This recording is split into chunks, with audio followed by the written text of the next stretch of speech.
Lord of the Flies, summary of Chapter 4, Painted Faces and Long Hair. 3 of the little uns, Henry, Percival, and Johnny, are playing with sand castles.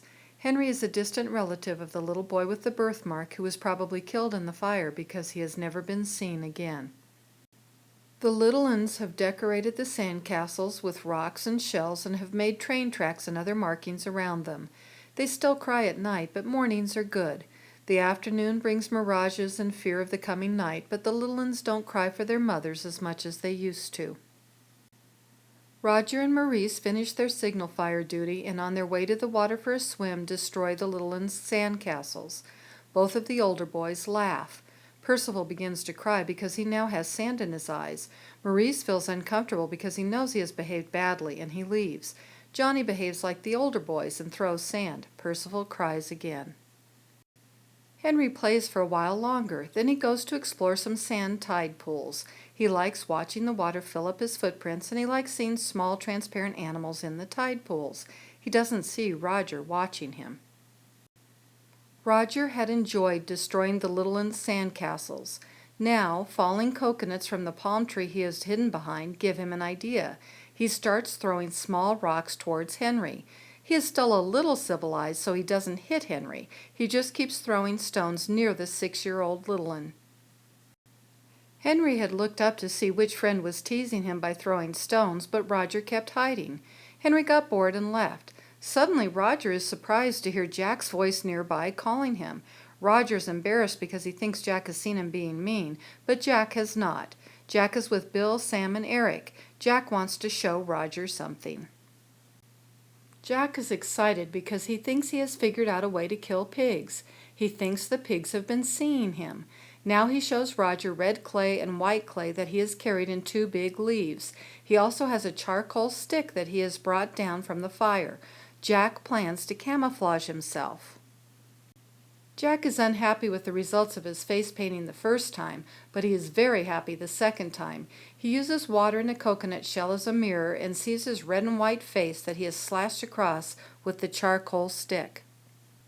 The author says that Jack felt free from shame and self-consciousness after he painted his face, making a mask. Bill, though, is upset and runs away. Jack orders Sam and Eric to join the line of hunters. Jack says he will sneak up on a pig and stab it. Sam and Eric hesitate, but they follow the orders of the mask. While Jack is preparing to hunt, Ralph is resting at the swimming area with Maurice, Piggy, and Simon. The little uns are not in sight. They live very separate lives away from the older boys. Piggy is telling Ralph that they should make a sundial to tell time, but Ralph thinks it's a stupid idea, like trying to make a TV. Piggy tries to explain how easy it is to make a sundial, but Ralph ignores him. Note: the author says he, Piggy, was the only boy on the island whose hair never seemed to grow. Piggy is not becoming wild like the other boys. Suddenly, Ralph shouts out and tells the other boys to look. Ralph sees smoke from a passing ship. Ralph tells the boys that someone on the ship will see the boys' signal fire that Jack's hunters have been maintaining. But Piggy looks up the mountain and sees no smoke. He tells Ralph, and all the boys look at the mountaintop. There is no smoke. Ralph immediately begins to run up to the signal fire location on the mountaintop. Simon, Maurice, and Piggy follow. Ralph yells back to Maurice that they will need Piggy's glasses to start a new fire if the old one has gone completely out. Ralph sees the smoke from the ship disappearing. Should he keep running to the mountaintop or go back for Piggy's glasses? Piggy is moving too slowly to get to the mountaintop in time. Ralph cries out to God, but the fire is out. Ralph yells for the ship to come back, but the ship is gone. They will not be rescued. Simon, who is crying, and Maurice arrive. Ralph tells them that the boys who had been assigned to signal fire duty have let the fire go out. Piggy arrives, and Ralph spots the hunters down by the water. The hunters come up to the mountaintop. The twins, Sam and Eric, are carrying a dead pig. They are singing, "Kill the pig, cut her throat, spill her blood." Jack is happy, proud, and excited. He starts bragging about how he and his hunters had killed the pig. Jack had slit the pig's throat. He's in the middle of a sentence when Ralph interrupts. "You let the fire go out." Jack says that they can light the fire again and continues bragging. Ralph says again, "You let the fire go out." Jack says he had needed the twins to get the pig. The fire had only been out for an hour or two. Simon looks scared.